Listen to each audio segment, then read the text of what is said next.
So my name is John Beethan, the co-chair at the Business Resource Committee. And one thing I wanted to let people know, which is our mission statement, which is the Business Resource Committee builds genuine business relationships, teaches sound business skills, increases member business visibility, and shares referrals. We meet the first Tuesday of the month. Right now we're virtual, but that's the first Tuesday of the month at 7:30 a.m. And we typically have a presentation about 8:15 a.m. And these are all Pacific times. So I wanted to, at this time, introduce Shannon Giordano, who I met, it seems like a year ago, right, Shannon? So whenever you're ready, Shannon, you're welcome to take it away. And let me do a screen share here. Can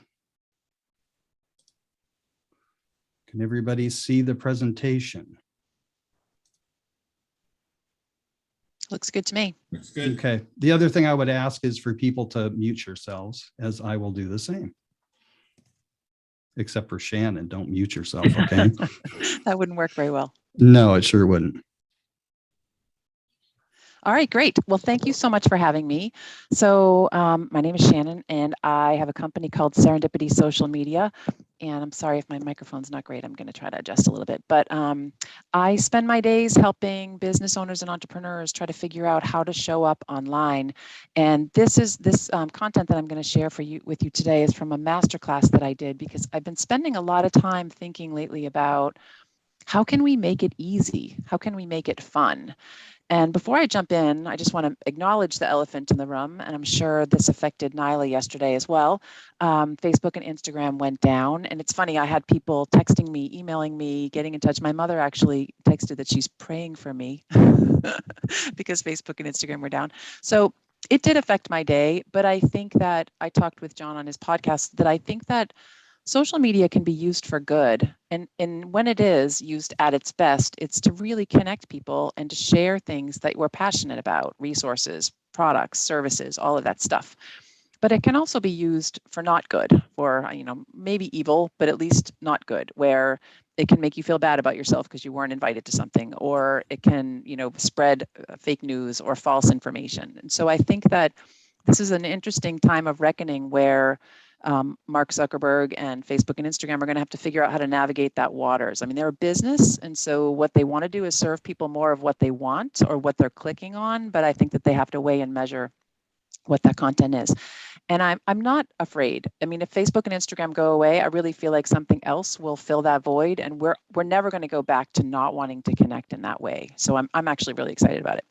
So I'll get off my soapbox now, and I will tell you that, before COVID, I spent my days logged in as a client, writing their posts, engaging with their following, creating graphics on Canva, although I'm nowhere near your expertise level, Nyla, I'm sure, because I just know enough to be dangerous on Canva. And really engaging on their behalf, monitoring engagement, figuring out how they should show up online. And that was great, and I enjoyed every minute of that. But then COVID hit, and I had a number of speaking engagements, and I had a number of entrepreneurs and business owners come to me and say, hey, I can't pay you to do my social media. I don't have a budget for that, but will you coach me? Do you have a coaching program? So like any entrepreneur, I said, sure, I do. And of course I did not. So I spent the next, few days and weeks figuring out a coaching program. And I thought deeply about, how do you understand your tone of voice? What is your tone of voice? Who are you on social media? How do you create a strategy that helps you to show up? Where are you showing up? How are you figuring that out? How do you write fantastic content that makes people want to stop and read it or take part in it or share it? And then understanding the analytics. Do you know why something's working and why it's not? Do you understand thematically what's going on with your messaging? So I ran those kinds of courses over the last 18 months, and now I'm spending my time still running courses like that and working one-on-one with clients as well. I have to be honest with you, that was a bit humbling for me, that whole 2020 period where I was doing that, because for the first time, I wasn't logged in as a client. I was having to share my own point of view, which is hard. It's difficult to hold yourself accountable and put yourself out there all the time. But I promise you, if you spend the next half hour or so with me, I'm going to give you some valuable takeaways and some things that I see in social media and how you can show up effectively. All right, John, we can skip ahead actually 2 slides. We'll skip that one right here. All right, so this is my friend Sally. I like to make things fun. So Sally and I are going to take you through how to create a social media strategy that won't require you to be on Facebook or Instagram or LinkedIn or Twitter, wherever you're living, all day long, because we all know that that's a difficult thing to do, right? You kind of log in to look at one thing or share one message, and then the next thing you know, a half hour's gone by and you haven't done anything that's really giving you return on investment in your business. So let's get started. All right, next slide, John. So this is for you if you're like this person in the middle. You know, you're in the middle of this Venn diagram. You have time, and time, if you're spending too much time on Facebook, Instagram, Twitter, and LinkedIn, you're feeling that, right? You're posting, you're engaging. Sometimes you get great comments and engagement, but sometimes you don't. Sometimes you hear crickets, you don't hear anything. People don't respond back. And that can be really challenging, right? It just makes you want to run and hide. I call this a visibility hangover, right? It's sort of a play on Brene Brown's vulnerability hangover, but we've all been there. You know, you pour your heart out in a post, you share a beautiful graphic or a video, you go live, you share it, you wait, and then you start to question yourself because was it the right message? Did it resonate? Did anybody comment on it? And if they didn't, the best case scenario, you feel like you wasted your time. The worst case scenario, you feel kind of embarrassed because you really love what you do and you want other people to know about what you do and to feel as passionately about it as you do. All right, so I have got some techniques to share with you over the course of this chat to help you get past that visibility hangover. All right, next slide, John. Hey, Shannon, could you move the microphone down even further? So here's the thing is it can actually be right around your throat. How about that? Can you guys still hear me if I talk? Yeah, like bring that? it up just a little bit. All right, like that? Yep, let's try that. All right, and let me know if it's getting, I can sort of hear the feedback, but I'll try to pay attention to that. Okay, next slide. All right, so I see you because I am you. You're a small business owner like me. You're facing a crowded market. We all have a lot of people who do what we do, but we need to differentiate ourselves, and social media is a great way to do that. We need to share in a way that helps our followers get to know, like, and trust us, so they choose us when they're looking for that product and service and not someone else. But that to-do list that's in the bottom of the Venn diagram is real and it's long.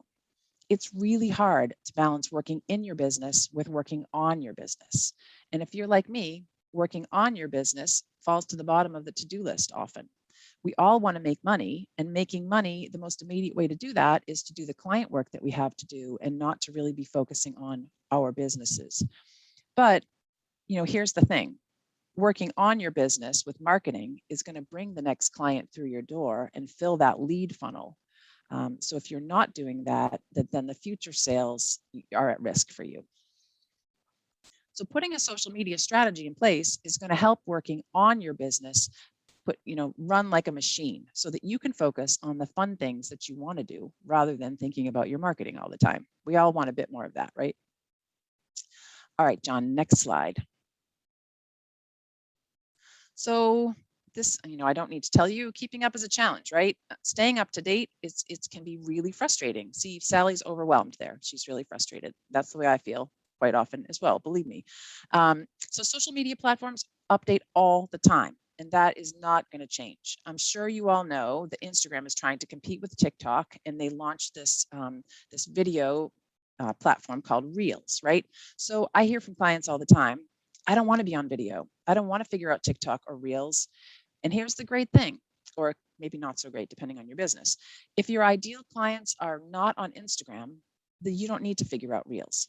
But if they are on Instagram, and if you want to grow your business and your Instagram followings, Reels may be a really good thing to figure out. The algorithm loves Reels. The algorithm, it's multiple algorithms really, but the behind the scenes stuff that figures out who's going to see your posts on a given day loves video content, and Reels is at the top of the list. So they're going to share that content with more followers. And new platforms show up all the time, like Clubhouse. I don't know if any of you are on Clubhouse. When it first came out, I thought, oh no, one more thing to figure out. Like, give me a break. But a lot of my clients are on Clubhouse and they're doing really well with it. So it's an audio platform where you can interview people or you can share your knowledge and your wisdom. And it may be a great tool in your toolbox. But on the flip side, you also don't want to spread yourself too thin, right? You have to kind of figure out in a targeted way where to be. It's really hard to know what to do. You feel like you can't keep up and you barely had it going on before, but now it seems to get bigger and bigger with new things. And now we're, looking at what's going to happen if Facebook and Instagram go away, which I really don't think that they will. But I know that social media is ever changing and we all have to try to keep up. All right, next slide, John.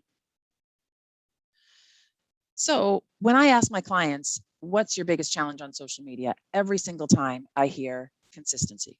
Sometimes it's consistency in content. Sometimes it's just consistency. So what's your biggest challenge? That's always what they're telling me. How are you supposed to show up consistently without spending your whole day on Facebook or Instagram or LinkedIn or Twitter, or all of them, right? So let's dig into this a little bit more. All right, let's go to the next slide. Here's what we're going to talk about today to support your strategy. I'm going to share what I'm seeing in the market and reveal some secrets on how you can build your social media following more easily.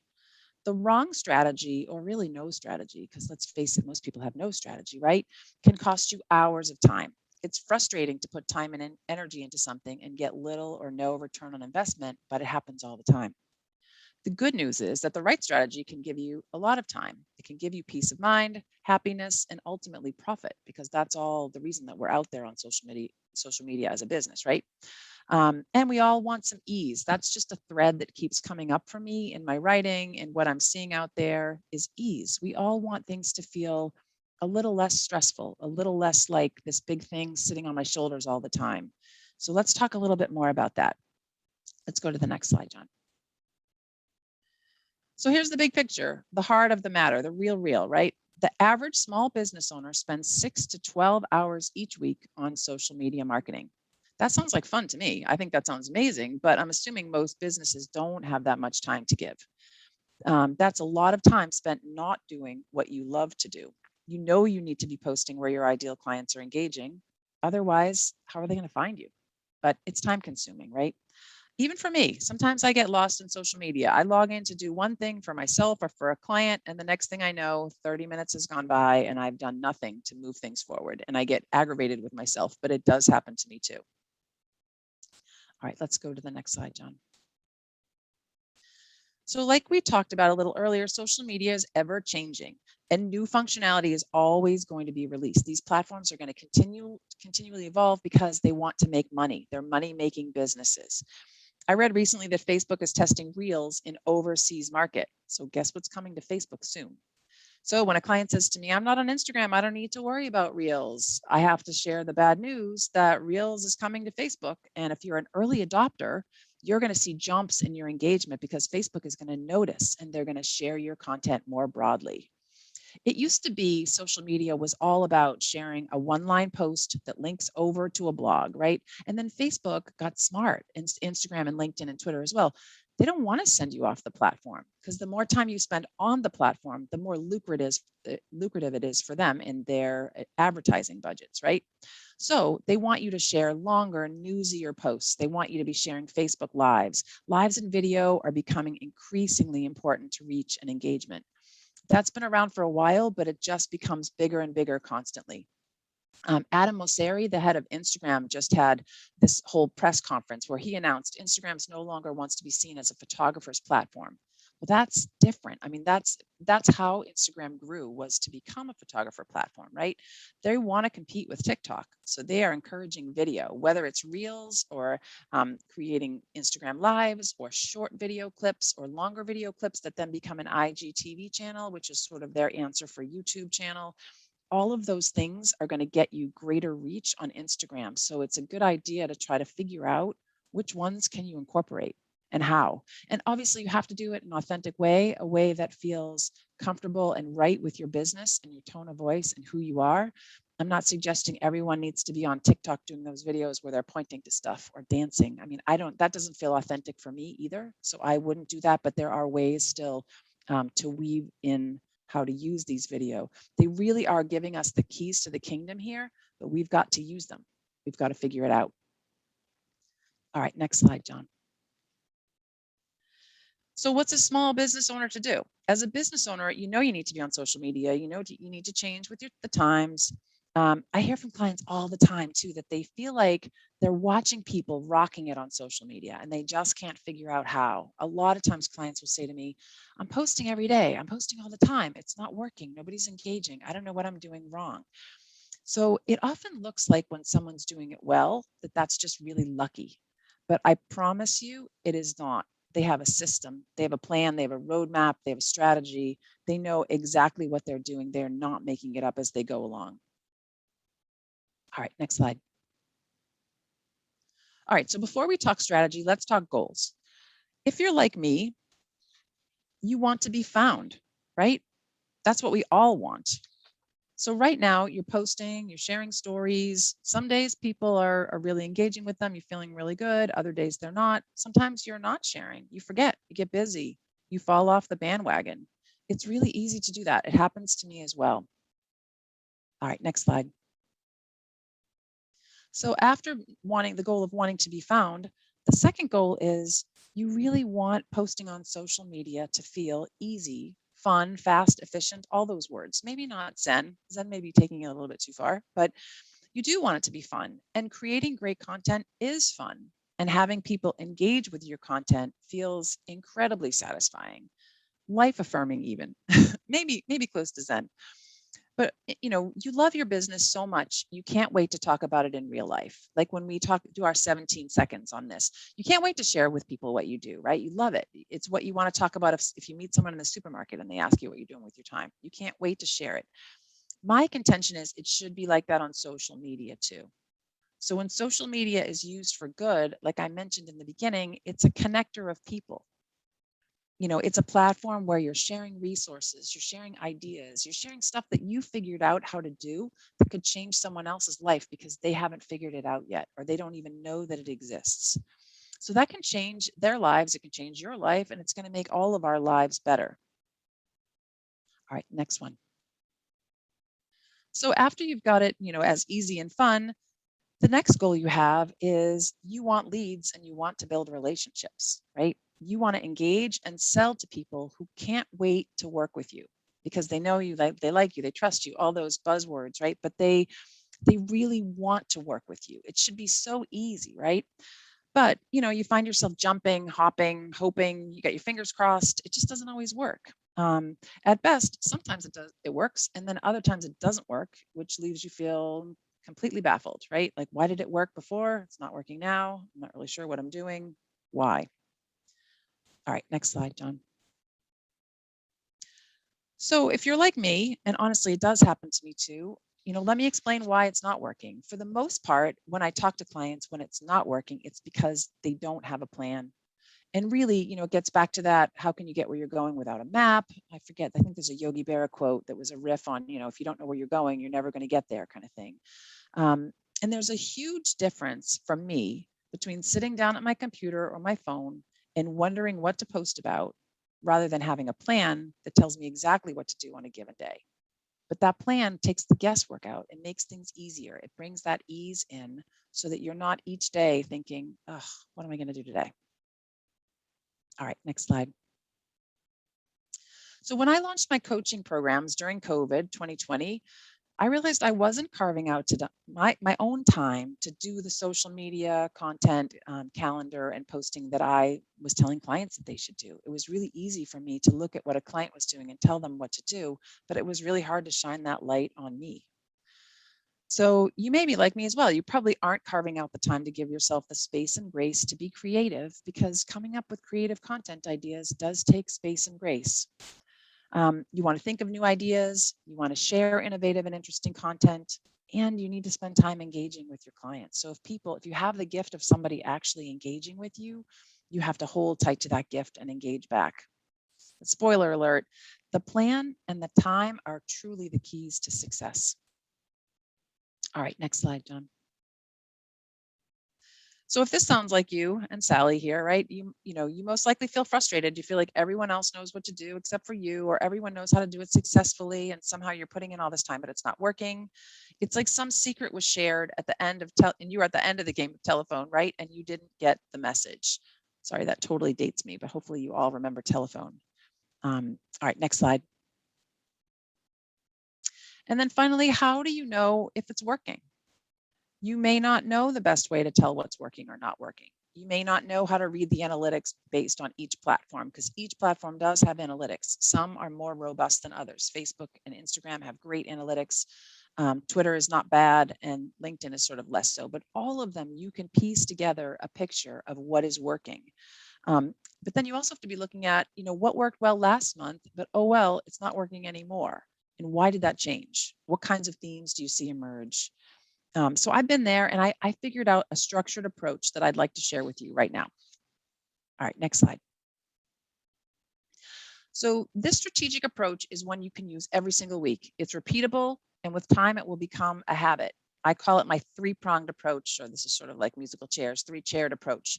It really works well for me and for my clients. It's a simple thing to put in place. It doesn't take a ton of time. It just takes a little bit of work, and you won't feel like one chair is going to be pulled away from you so that you're going to fall like in musical chairs. I really didn't mean for this to be like a whole kid game theme, but there you go.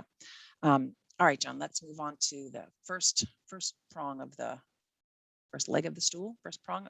So the first is consistency. You need to show up consistently. That can mean different things for different people. So sometimes it could mean daily, you're going to post daily or be live daily or do things daily. Sometimes it's multiple times a day. I have clients that post 3 or 4 times a day and it works well for them. Some people it's every other day or just weekly. But you need to make sure when someone comes to your page, whatever platform you're on, that there's some there. You know what I mean? So if they visit and you haven't posted since last April, they may think you don't do that service or product anymore. They may think you are no longer in business and that you've moved on.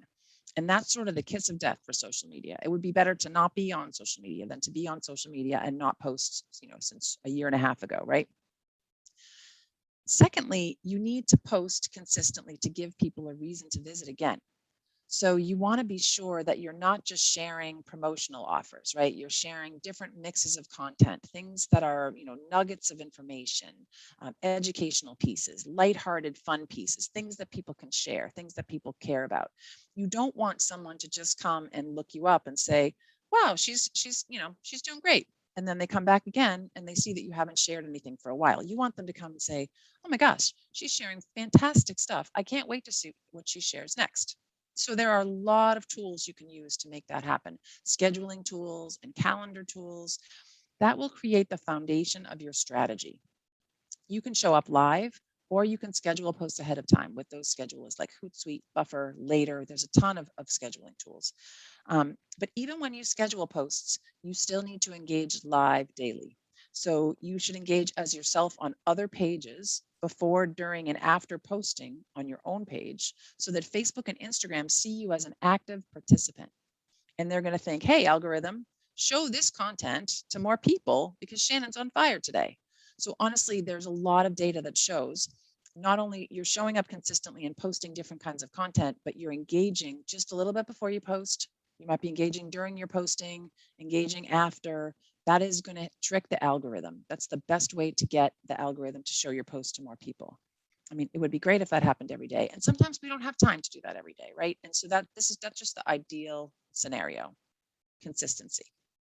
All right, let's go to the next slide. The second prong is content. So you need to share creative and interesting content that engages your followers. That means storytelling content, behind the scenes content, all kinds of content to keep your following engaged and interested. So again, I mentioned the mix of content. I always tell clients a good gauge or a good guide is, a third of the time you can be promotional, but that means 2/3 of the time you're not being promotional. So maybe another third you're being educational, informational. You're sharing things about the thing that you do that someone else might not know. And then a third of the time you can just have lighthearted fun. You can share a quote you love. You could share a Facebook story of you walking your dog and how that's how you start your day every day, or anything that gives people that know, like, and trust factor because they're seeing behind the scenes of what you do. All right. Sorry, I got caught up in all the things that I'm trying to share with you. So, again, gone are the days where you're just sharing that one line post and sending people away. You really want to be on that platform as much as you can. And I know that everybody doesn't want to spend their day on Facebook and Instagram, but if you carved out 15 minutes a day, and that time is sacred. So that is the time that you're engaging and you're posting. And you need to incorporate many formats. So we've talked about how important video is. That can be live video. It could be recorded video. If you're hesitant to go live, you can record little snippets of video on your phone and share them over time. That can be stories. It can be photos, image galleries. These are all what I would say are tools in your toolbox. And it's really important to have a mix of them to engage in all of those different ways on whatever platforms you're on. All right, John, next slide. Before we go on, could you bring your microphone up a little bit because the Okay. volume went away? Thanks. Oh, sorry about that. Could you guys hear me okay? It was okay. And I'll take care of it in post-production too. Okay, good thing we have a whiz like you. All right. All right, great.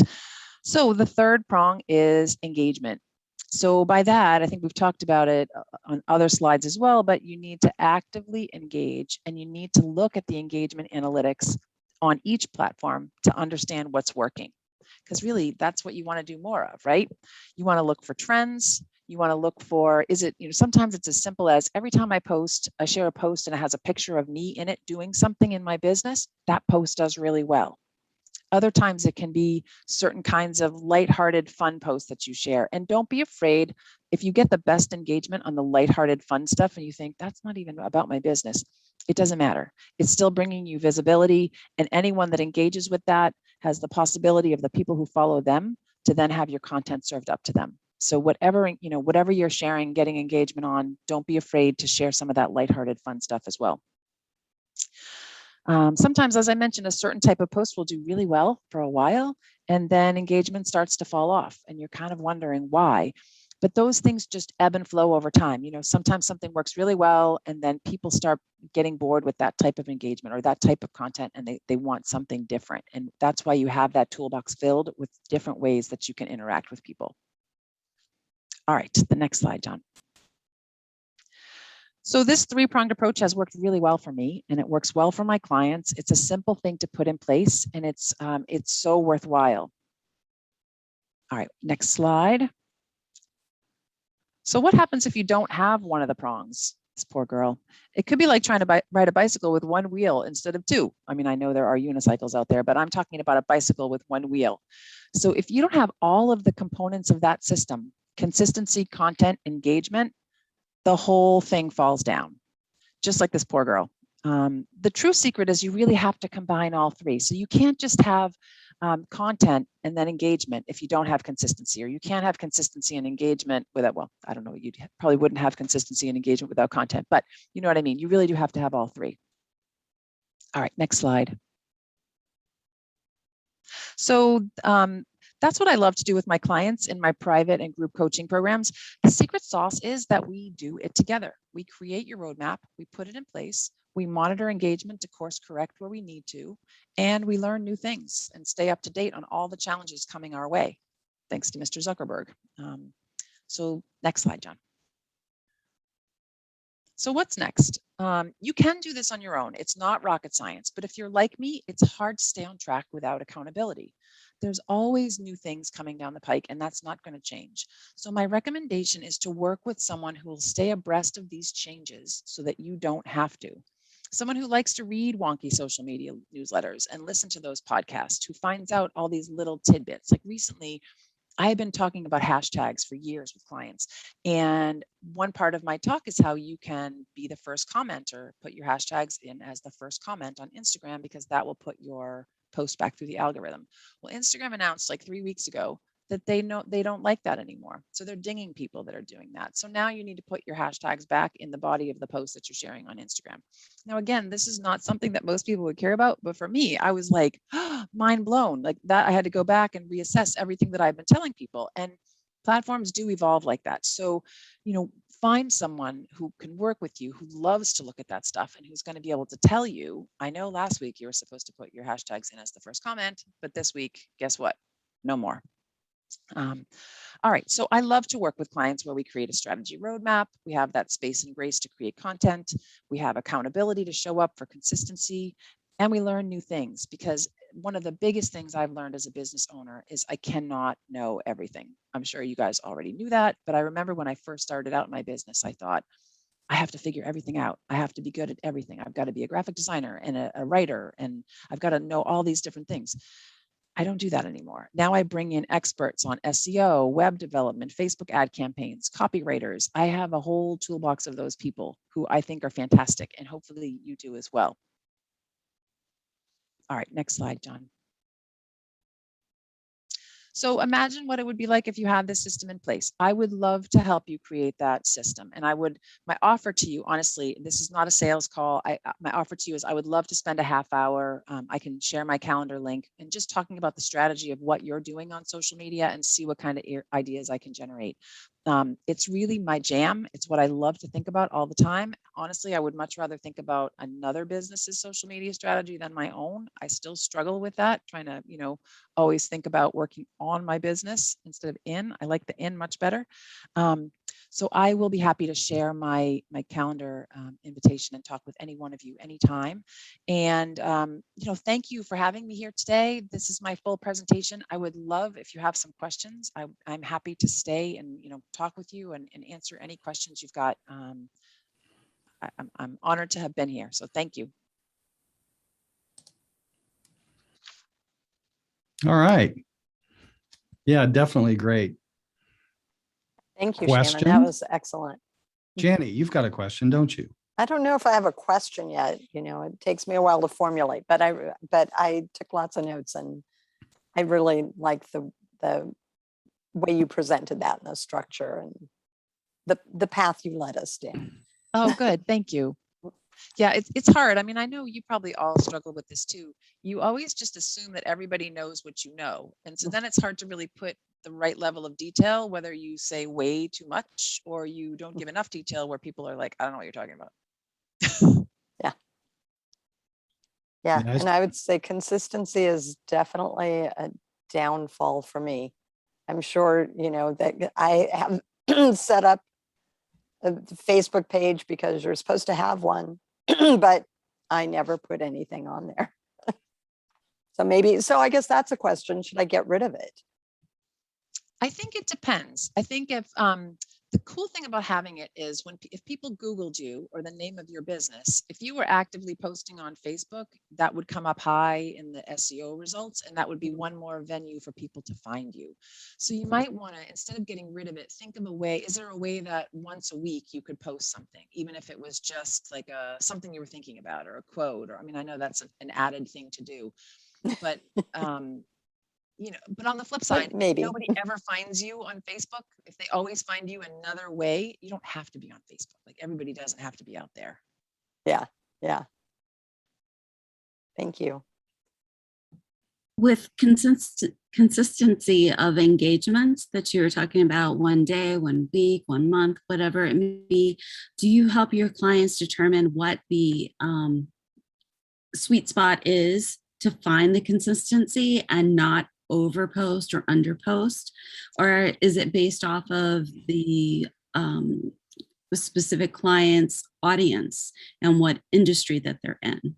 I know that's a lot of questions in one, but Yeah, those are all great questions. And the answer is it's a mix of all of it. So you probably, you can find data that will show, once a day is the best time to post. And you're always, I always go back to where is your ideal client engaging on social media and when. So I used to post for a putt-putt golf course, and we had great engagement if we posted at 2:30 in the afternoon, because there were a bunch of parents sitting in line picking up their kids at elementary schools just on their phones waiting for their kids. And then COVID hit and that didn't work anymore. So then we started posting at noontime. So I always tell clients, like, try if you're a 9 to 5 business, try posting at lunchtime because people are checking their phones. Try posting at 4 or 5 in the afternoon because people are bored and they're checking their phones to figure out what they're going to make for dinner that night. And you might want to mix it up and try posting at 7 o'clock at night on a Sunday. Like I used to do a newsletter for it was called Fertility Planet. It was this Facebook group for people struggling with infertility. And when we said data showed us we were supposed to send our newsletter out on Tuesdays. So we always did that. And one week we were just super late. I sent it out on 7 o'clock on Sunday night and we got the best open rate we'd ever had before. So I think in my mind, I was like, sure, yeah. So there's a bunch of parents or people that are like wanting to be parents, logging in at 7 o'clock at night, thinking about what's my day going to be like tomorrow? What's my week going to be like this week? So it makes sense. But I think I would say, try to think of when your ideal client is on and how often they're on. And then you can look at the data to show, is that working or not? And just be flexible and try different things. And you can share the same piece of content more than once. So you could share it at noontime on Tuesday and you could share it at 7 o'clock at night on Thursday night. And probably you're going to get 2 different audiences. And don't be afraid to do that because organic reach is so low. And then, I mean, there are people that post too often. I do have clients sometimes, and it tends to be, people that are just trying to get promotions out there constantly. And I think that you run the risk of people tuning you out. So you can post too often. That is a thing. Hey, Shannon, I thought you did a great job. Your Thanks, Mom. presentation was superbly organized and executed. So, and your passion for what you do comes through. So great job. Thank you very much. It's really fun. I mean, I think I worked in marketing for years in the corporate world, and I just was longing to do something more creative and interesting. And that's what I started in 2013. Well, I started moonlighting. The way that I started was just doing this for free for people because I had no idea what I was doing. In the beginning, someone said to me, hey, can you host a Twitter chat for me? And I said, sure. And I had to Google, what's a Twitter chat? Yeah. So, but that was in, 2008, 2009. So it's been, I haven't looked back. Right.